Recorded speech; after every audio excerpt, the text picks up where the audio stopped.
के सामने आया, सरकार ने 2000 रुपए के नोट को बंद कर दिया है और अब नोट को चलन से बाहर करने के बाद अब ये नहीं छपेंगे। हालांकि 2000 के नोट फिलहाल वैध बने रहेंगे, यानी कि जिनके पास नोट है वो इसका इस्तेमाल कर सकते हैं। रिजर्व बैंक ने 30 सितंबर तक नोट बदलवाने की सलाह दी है। बैंक में आप एक बार में 2000 के 10 नोट बदलवा कर छोटे नोट ले पाएंगे।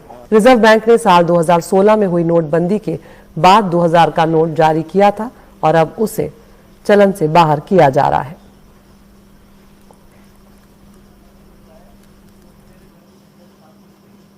That's right. I think the mistake was realized by the RBI and the government rather early on. 2000 रुपए के नोट को वापस लेने के रिजर्व बैंक के फैसले पर ये कहना है कई अर्थशास्त्रियों और विपक्ष के नेताओं का। रिजर्व बैंक के इस फैसले के एक दिन बाद कई लोगों को 2016 की नोटबंदी याद आ रही है, लेकिन जानकार समझाते हैं कि दोनों में बहुत फर्क है। So this is not at all demonetization. ये नोटबंदी नहीं है। नोटबंदी 2016 में हुई थी, जब नोट को अमान्य कर दिया गया था। इस केस में ये अभी वैध मुद्रा है और इसे 30 सितंबर तक बदला जा सकता है। कुछ भी नहीं बदलेगा, किसी को परेशानी नहीं होगी। This is not demonetization. This is not making any life harder of anyone. तो जितने मूल्य की वहीं प्रधानमंत्री नरेंद्र मोदी के प्रधान सचिव रहे नृपेंद्र मिश्रा ने एनडीटीवी से खास बातचीत में कहा कि प्रधानमंत्री कभी भी 2000 के नोट छापने के पक्ष में थे ही नहीं। पूरी टोली का उस समय ही प्रधानमंत्री जी के मन में यह विश्वास था, यद्यपि उन्होंने किसी से कहा नहीं, कि वह 2000 रुपए के नोट को अतिशीघ्र सर्कुलेशन से वापस करेंगे।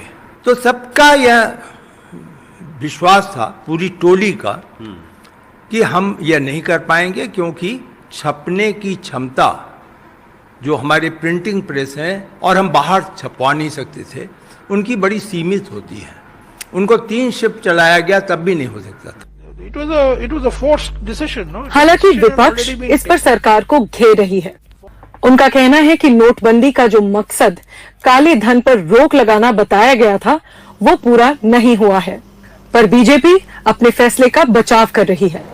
मैं उस वक्त मैंने पूछा था क्वेश्चन कि आपने 500 का नोट अगर बंद करके 2000 का नोट आया कैसे मार्केट के अंदर? आज तो जवाब नहीं आ रहा है। पूरा देश पूछ रहा है कि 500 का नोट बंद करना अचानक ही, 1000 का बंद करना, 2000 का नोट आप मार्केट में फेंक दिया आपने, जो कि बड़ा नोट होता है, ब्लैक मनी ज्यादा चांस होती है जनरेट होने की, वो आपने कैसे फैसला किया?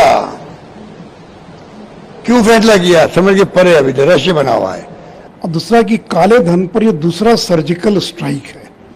पहला सर्जिकल स्ट्राइक था 2017 में जब नोटबंदी का ऐलान किया गया था, और दूसरा सर्जिकल स्ट्राइक है ताकि बचा खुचा जो काला धन लोगों के पास पड़ा हुआ है उसको बाहर निकाला जा सके। अर्थशास्त्री इस बात पर सहमत दिख रहे हैं कि आम आदमी और अर्थव्यवस्था पर इस फैसले का कोई बड़ा असर नहीं पड़ेगा, लेकिन कुछ क्षेत्र जरूर प्रभावित होंगे।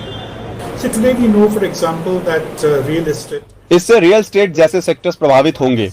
बिल्डर और डेवलपर्स कैश लेते हैं।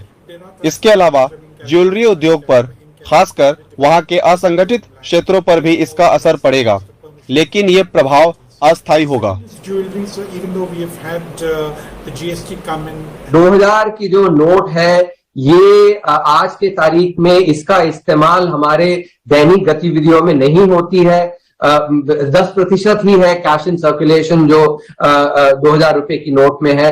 आने वाले 4 महीने बैंकों के लिए एक तरह से अच्छे भी रहेंगे और दूसरी तरफ चुनौतीपूर्ण भी।